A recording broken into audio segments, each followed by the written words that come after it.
మాకు 4 కొబ్బరికాయలు, 3 రకాల పువ్వులు, 1/2 డజను అరటిపళ్ళు ఇవ్వరా? అలాగే అమ్మా.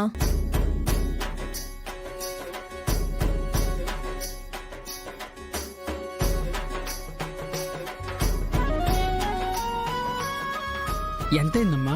300 రూపాయలు బాబు. ఆగమ్మా, డబ్బులు ఇచ్చకూడదు. ఎందుకు? బేరమాడాలమ్మా, నువ్వుండు.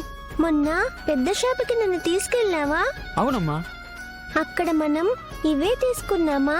అవునమ్మా, ఇవే తీసుకున్నాము. అక్కడ బిల్లు 400 అయితే నువ్వక్కడ బేరం ఆడావా? అక్కడ వేరే ఇక్కడ వేరే కదమ్మా. అక్కడ అమ్మేవి ఇవే కొబ్బరికాయలు, ఇవే అరటిపళ్ళు, ఇవే పూలు కదా. పెద్ద షాపులో బేరం ఆడకుండా పాపం చిన్న షాపులో వీళ్ళ దగ్గర బేరం ఆడతావా? మాయమ్మే, ఎంత బాగా చెప్పావు తల్లి. ఇక్కడికి పెద్ద పెద్ద వాళ్ళు వస్తారు, కానీ నీకున్న ఆలోచన ఎవ్వరికీ లేదు.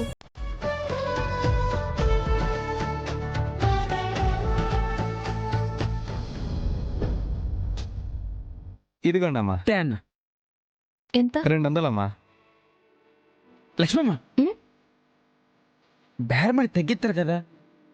పండు, ఎండనక వాననక రైతులు శ్రమించి చెమటలు చెందించి అనేక కష్టనష్టాలు ఓర్చుకుని గిట్టుబాటు ధర రాక దళారి చేతిలో మోసపోతూ లాభాలు లేక మన కడుపులు నింపడానికి కష్టపడే రైతులు పస్తులుండాల్సిన పరిస్థితులున్న ఈ రోజుల్లో ఆ రైతే మన ముందుకొచ్చి అమ్ముతూ ఉంటే బేరం ఎలా ఆడతాం పండు? వాళ్ళు చెప్పిన దానికి 10 రూపాయలు ఎక్కువ ఇచ్చినా తప్పులేదు. అన్నదాత ఆనందంగా ఉంటేనే మనం కూడా బాగుంటాం.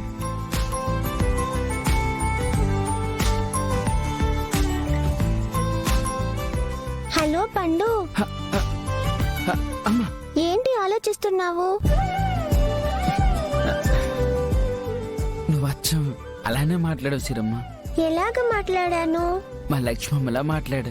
లక్ష్మి అంటే ఈ పేరుని నువ్వు చాలా సార్లు అన్నావు. ఆమె ఎవరు? నా చెల్లమ్మ. ఎక్కడుంటుంది ఆమె? మన ఇంట్లోనే ఉండేదమ్మా. మరి ఇప్పుడు ఎందుకు లేదు?